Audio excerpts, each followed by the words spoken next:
Alright, this is me evaluating Cammie's experience as I was her counselor and what I thought she was gaining from the helping process.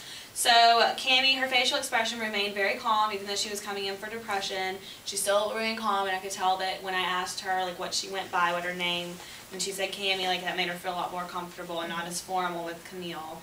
And her eye movement was, she kept eye contact, she didn't, look around the room. She seemed very like comfortable in the initial setting. And her body position and body movement, she wasn't like moving around or like hunched over or anything. She was very like calm and collected, which was good.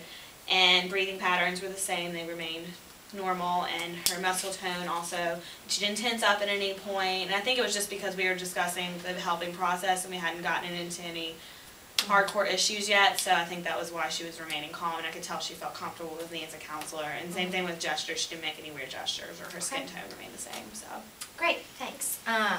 Now, talking about you as the counselor, you did have open and accessible body posture. You had congruent facial expressions. You kept a kind of a happy face on, which is always a positive. You stayed slightly inclined towards the client. You were facing her. You had regular eye contact. Like you said, she was looking at you the whole time, and you stayed engaged.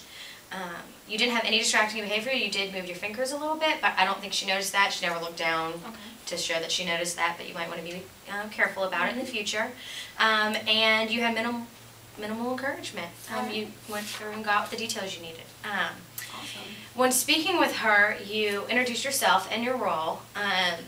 You asked her what she likes to go by, like you said, and as Cammie said herself, that was very helpful in creating that initial bond between the two of you.